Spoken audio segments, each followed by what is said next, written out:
My name is Grace Lee, and this is the story of the night that changed everything. The phone call came on December 18th, while I was folding laundry in our cramped apartment. Emma, my 7-year-old daughter, was coloring at the kitchen table, humming off-key Christmas carols. "Hey, Grace Lee. It's David. My brother, the successful one. The golden child who never struggled a day in his life. We're doing Christmas at our place this year," he continued, his voice casual, almost bored. "Jennifer thought it would be nice to have the whole family. You and Emma should come." I froze, a tiny sock in my hand. It had been 3 years since I'd been invited to a family gathering. 3 years since my divorce left me a single mother working 2 jobs waitressing during the day, cleaning offices at night just to keep a roof over our heads. 3 years of being quietly erased from family photos, group chats, birthday parties. I should have said no. Every instinct screamed at me to decline politely and hang up. But then Emma looked up from our coloring book, her eyes wide and hopeful. "Is that Uncle David? Are we going to see Sophia and Mason? How do you break your daughter's heart before Christmas?" "Yeah," I heard myself say. "Yeah, we'll be there." "Thank you." "Great. 6 o'clock. Don't be late." He hung up before I could respond. Emma squealed with delight, abandoning her crayons to dance around our small living room. "We're going to Uncle David's." "Mommy, can I wear my red dress? The pretty one?" I smiled, pushing down the knot of anxiety in my stomach. "Of course, baby. You'll look beautiful." The next week was a blur of extra shifts and careful budgeting. I needed to buy presents that wouldn't embarrass us. Nothing expensive. I couldn't afford expensive, but thoughtful. Respectable. I found a luxury scented candle set on sale for Jennifer. She was always posting about her self-care rituals on social media. For David, a nice bottle of wine I couldn't pronounce, but the store clerk assured me was appropriate for a lawyer. For my niece and nephew, educational toys that looked more expensive than they were. I wrapped everything carefully, using discount paper but adding ribbon to make it special. Presentable. Emma tried on a red velvet dress 3 times. It was from last year, a little short now, hitting above her knees instead of below. The hem was slightly frayed, but she twirled in front of our scratched bathroom mirror like she was wearing a ball gown. "Do I look pretty, Mommy?" "You look absolutely beautiful," I said, meaning every word. I braided her dark hair and added a small red bow I'd found at the dollar store. I wore my only decent dress simple. Black, 5 years old, but still presentable. I added my grandmother's pearl earrings, the only valuable thing I owned. They made me feel less like I was drowning and more like I might actually belong. We didn't. But I didn't know that yet. David's neighborhood was in a different world. Tree-lined streets with names like Whispering Pines and Heritage Oak. Houses that looked like they'd been plucked from architecture magazines. Gates. 3-car garages. Manicured lawns that probably cost more to maintain than my monthly salary. His house was the crown jewel of the street. Modern farmhouse style with white columns, black shutters, and Christmas lights draped so perfectly they had to be professionally installed. Emma pressed her nose against the car window. "Wow, Mommy, it's like a castle." My chest tightened. "Yeah, sweetheart. Uncle David has done very well for himself." I parked on the street, not wanting to block their pristine driveway. We walked up the stone pathway, Emma clutching our bag of presents. Me clutching my courage. Jennifer answered the door before I could knock. She looked perfect. Of course she did. Cream cashmere sweater, designer jeans that probably cost $300, blonde hair in effortless waves. She smiled the kind of smile that's been practiced in mirrors. "Grace Lee, you made it. Come in, come in." She air-kissed my cheek, her perfume expensive and overwhelming. Her eyes flickered over my dress, Emma's too short velvet, our modest gift bag. Just a flicker. But I saw it, David. Your sister's here. The house was stunning. Vaulted ceilings, marble floors, a Christmas tree that must have been 12 feet tall with ornaments that matched the color scheme of the room. Everything coordinated. Everything perfect, Soft jazz played from invisible speakers. The smell of roasted meat and fresh pine and money hung in the air. Emma's hand tightened in mine. "Go ahead, baby," I whispered. "Go find Sophia and Mason." She hesitated, then ran off toward the sound of children's voices. Her shoes clicking on the polished floor. David emerged from the kitchen, cocktail in hand, looking every inch the successful attorney. Cashmere sweater, expensive watch, that easy confidence of someone who's never worried about rent. "Hey, Gracely." He hugged me briefly, the way you hug distant acquaintances. "Glad you could make it. Make yourself at home." I clutched the gift bag. "Thank you for inviting us. Your home is beautiful." "Jennifer's doing," he said with a proud smile. "She has excellent taste." Jennifer appeared beside him, slipping her arm through his. "Oh, stop." "But yes, I did hire an interior designer. Makes such a difference, doesn't it?" I smiled tightly. "It really does." "My parents are here," Jennifer continued, "and my sister and her husband. It's going to be a full house. I hope you don't mind, but we had to get creative with seating. You'll be near the kids' end of the table." "Of course," I said quickly. "That's fine. Whatever works." Her smile widened. "You're so understanding. Some people get offended by these things." Dinner was an exercise in humiliation disguised as hospitality. The dining table was massive, set with china that looked antique and crystal glasses that caught the chandelier light. There were place cards. Actual calligraphed place cards. Mine was at the far end, tucked between Emma's chair and a decorative centerpiece. The adults, David, Jennifer, her parents, her sister, and brother-in-law, occupied the other end, where the conversation and wine flowed freely. Emma sat beside me, looking small and uncertain. Sophia and Mason were at the adult end, sitting on booster seats like little princes. Why aren't we sitting with them? Emma whispered. "Because this way we get to sit together," I said brightly. "Isn't that nice?" She nodded, but her eyes were sad. The meal was elaborate. Herb-crusted prime rib. Roasted vegetables I couldn't name. Some kind of fancy potato dish. 3 types of wine. I took small portions, hyper-aware of every bite, every movement. Trying to be invisible. Trying not to be the poor sister who ate too much. The conversation at the other end was loud and animated. Talk of summer homes in Martha's Vineyard. Private school applications. A ski trip to Aspen. Jennifer's sister showing photos from our month-long European tour. "Gracely, you're so quiet." Jennifer called down the table. "How's work going?"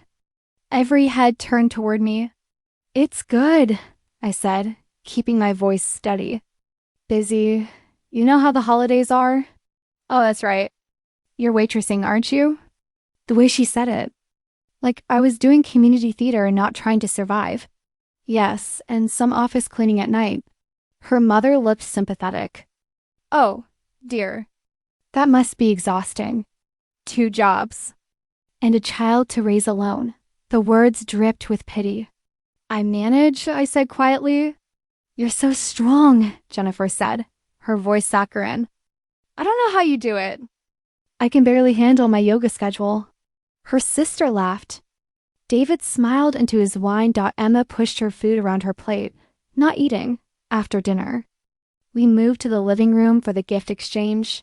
Emma's eyes lit up when she saw the mountain of presents under the tree.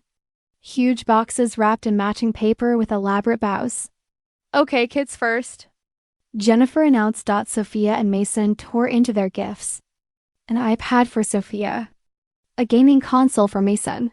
Designer clothes. Expensive toys. They squealed and jumped and were appropriately grateful.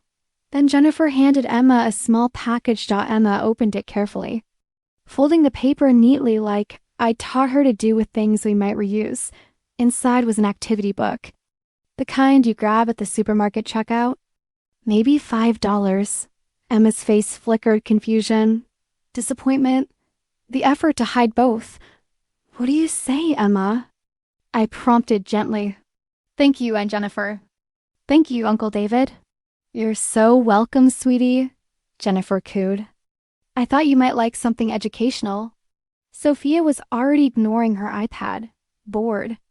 Mason was setting up his console, shouting about games. Emma held her activity book like it was made of glass. My throat burned. Then it was time for the adults to exchange gifts. I handed Jennifer and David their presents, suddenly painfully aware of how thin the paper was. How simple the ribbon. Jennifer opened the candle set, held it up like it might explode. Oh, how thoughtful. Thank you, Gracely. She set it aside immediately, not even smelling it. David didn't open the wine, just looked at the label and nodded. Thanks. I'll save this for a special occasion. Translation: I'll never drink this. Jennifer's parents gave David and Jennifer a check. Her sister gave them a gift certificate to some exclusive spa. No one gave me anything. I hadn't expected them to. But the absence still stung. The breaking point came an hour later. The kids were in the kitchen. I could hear Emma's voice, small and polite. Excuse me, Aunt Jennifer? Are there any more Christmas cookies? I walked in just as Jennifer turned from the counter, her smile tight. I think you've had plenty, sweetheart. But Mason just got 3 more, Emma said, confused. And I only had 1. Mason lives here, honey. These are for the family. Emma's face crumpled. But I'm family too. Emma, it's fine, I said quickly, my voice sharper than I intended. We'll have cookies at home? Jennifer sighed. I'm not trying to be mean. I just made a specific amount and it's fine, I repeated, taking Emma's hand. Come on, baby. Jennifer turned back to her pristine kitchen, but I caught the eye roll. The irritated huff. The look she exchanged with her sister, who'd been watching from the doorway. Something in me cracked. We went back to the living room. I sat on the edge of the couch, Emma pressed against my side, silent and small. I should have left. Should have made polite excuses and gotten us out of there, but then I heard David's voice. He was standing near the fireplace with Jennifer's father, drink in hand, laughing about something. And then his eyes landed on Emma's suite. Quiet Emma in her too-short dress with her $5 activity book. His expression changed. Annoyance. Discomfort. He said something to Jennifer's father. Too quiet for most people to hear, but I heard it. I don't know why we keep doing this charity act. She clearly can't keep up. It's embarrassing. The room didn't stop. That was the worst part. People kept talking, kept laughing, but I heard it. Jennifer heard it. Her sister smirked into her wine glass. I stood up, my hands shaking. David. He turned, surprised. What did you just say? He glanced at Jennifer, then back at me. What are you talking about? What did you say about us? About Emma? The room got quieter. Not silent, but quieter. Gracely, let's not say it to my face, I demanded, my voice breaking. You think we're charity? You think we're embarrassing? Say it. David's jaw tightened. Jennifer stepped closer to him, her hand on his arm. Gracely, you're being dramatic. Say it. My voice cracked. David set down his drink. And then, quietly, coldly, he said the words that would echo in my head for years. Double quotes fine. You want the truth? You don't belong here, Gracely. Look at you. Look at her. He gestured at Emma, who was staring at him with wide, terrified eyes. You show up in clothes that don't fit, bringing dollar store gifts, and expect us to pretend everything's normal. It's uncomfortable. For everyone. The air left the room. You're my brother, I whispered. And you're a charity case, he shot back, his voice rising. I invited you out of pity. Because Mom would have wanted me to. But this? He gestured around. This is my life. My home, my success. And I'm tired of pretending you fit into it. Maybe if you actually got your life together, found a real career, a man who could provide for you, you wouldn't have to leech off your family at Christmas. Jennifer didn't stop him. She stood there, nodding slightly. Emma started crying. Soft, broken sobs that snapped me out of my shock. I grabbed Emma's hand. grabbed our coats from the closet. My hands were shaking so hard I could barely hold anything. "Thank you for dinner," I said, my voice hollow and mechanical.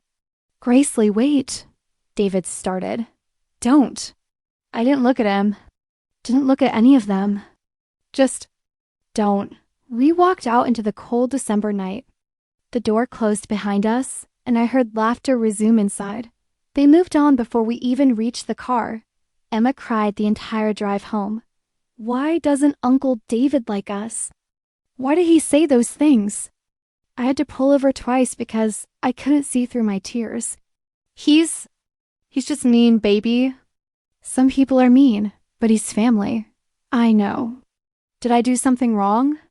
No, I turned in my seat, gripping her small hands. No, Emma, you did nothing wrong. You are perfect. You hear me? This is not about you, but he said we don't belong. My heart shattered. We belong everywhere we choose to be, I said fiercely. He's wrong. He's so wrong. But God, it didn't feel that way. We got home to our dark, cramped apartment. No decorations. No tree yet. Just us. I turned on every light. Put on Christmas music. Made hot chocolate with the cheap mix and the marshmallows I'd been saving. We watched Home Alone. On our old TV, I sang along to every song, even though my voice kept breaking. Emma eventually laughed at the movie. Eventually ate the cookies I'd baked earlier that week. Eventually, she fell asleep on the couch. Her head in my lap. I stayed up all night, and I made a promise. I would never let anyone make my daughter feel small again. Not family. Not anyone. I would build a life where we didn't need their approval, their pity, or their scraps. I would prove that we belonged. Not to them, but to ourselves. The years that followed were brutal. I worked myself to exhaustion, took online classes while Emma slept, applied for promotion after promotion, swallowing rejection after rejection. I went to therapy on a sliding scale. Learned to process the shame, the anger, the bone-deep feeling of not being enough. Emma grew up watching me fight. She also grew up watching me refuse to quit. I didn't hear from David. Not a text. Not a call. Not even when our father got sick 2 years later. At Dad's funeral. David gave a beautiful eulogy about the importance of family, about staying connected, about loving each other through hard times. He didn't look at me once. I stopped waiting for an apology. Stopped hoping he'd wake up one day and realize what he'd done. I focused on us. 10 years later, we're completely different people. Emma is 17 now. Smart, confident, compassionate in ways that humble me. She's applying to colleges, talking about studying social work because she wants to help families like ours. Families that the world overlooks. I'm the program director at a nonprofit that helps single mothers get job training and housing assistance. I make decent money, not David's money, but enough. We have a small house with a yard. We take modest vacations. We're not rich, but we're happy. God, we're so happy. Every Christmas, we host a dinner. Not for people like David, for people like we used to be. Single parents, foster kids, people who have been pushed out by their own families. Last year, we had 15 people. This year, we're expecting 20. We belong to each other. And that's more than enough. Last week, my phone rang. Unknown number. I almost ignored it. Hello? Gracely. It's David. I hadn't heard his voice in 10 years. It sounded older, tired, silence. I heard you're doing well. Bought a house. That's great. Really great. I said nothing. Look, I know it's been a long time, but I was thinking maybe we could reconnect. Family's important, you know? Life's too short to hold grudges. I laughed. Couldn't help it. Now family's important. I just think, do you remember what you said to me? I cut him off, my voice steady. That Christmas. 10 years ago. Do you remember? Pause. Things were complicated back then. I was under a lot of stress. You told my daughter she didn't belong. She was 7 years old, David. 7. And you made her feel like garbage because we weren't rich like you. I didn't mean it like that. She cried herself to sleep that night, I continued, my voice breaking despite my efforts. She asked me why her uncle hated her, why we weren't good enough for him. Silence on the other end. I'm sorry, he finally said. I was wrong. I know that now. Do you? I asked. Or do you just need something? Another pause. Too long. Jennifer and I are getting divorced, he admitted quietly. Things have been hard, financially. The firm's not doing well. I lost some big clients. I just thought family should stick together. And there it was. You want money, I said flatly. No. No, I need support. I'm going through a rough time. So was I said quietly. 10 years ago, when you threw me out of your house on Christmas, when you told me I was a charity case, when you humiliated me in front of your wife's family. I needed support then. Where were you? That was different. It wasn't, I interrupted. You decided I didn't belong in your life because I was struggling. So why should I let you into mine now that you are? Because I'm your brother. You stopped being my brother that night, I said, surprised by how calm I felt. You taught me that blood doesn't mean loyalty. That family is about showing up, not showing off. So thank you for that lesson. It made me a better person, but I don't owe you anything. You're really going to hold on to this forever? I'm not holding on to anything, I said. I let it go years ago. I've built a beautiful life without you. Emma has grown into an incredible young woman without you. We don't need your apology or your presence. We're whole exactly as we are. So that's it? You're just going to abandon me? The audacity nearly made me laugh. I'm going to do exactly what you did to me, I said. I'm going to protect my peace. Goodbye, David. I hung up. Emma looked up from her homework at the kitchen table. Was that him? Yeah. What did he want? To be family again. Now that he's struggling. She snorted. Ironic. Very. She went back to her homework, unbothered. Secure in who she is, I looked around our small, cozy house. At the photos on the walls, Emma's graduations, our vacations, our chosen family. At the life we built from nothing, David can keep his marble floors and his designer, Christmas trees and his conditional love. We have something he'll never understand. We have each other. And we always did. This Christmas, we're hosting 23 people. Single moms with toddlers. Teenagers aging out of foster care. An elderly woman whose kids forgot about her. A veteran with nowhere to go. Our little house smells like ham and chaos and love. Emma's in the kitchen, teaching a young mom how to make pie crust. There's laughter and music and mess and joy. David was right about one thing. 10 years ago, we didn't belong there. We belonged here. Building something real. Something that matters. I'm Gracely. And I haven't forgotten that night. But I'm not defined by it anymore. I'm defined by what I built after it. By the woman I became. By the daughter I raised. By the family I chose, and that's worth more than all David's money could ever buy. We don't need permission to belong. We already do. Right here. Right now, together. And that's everything.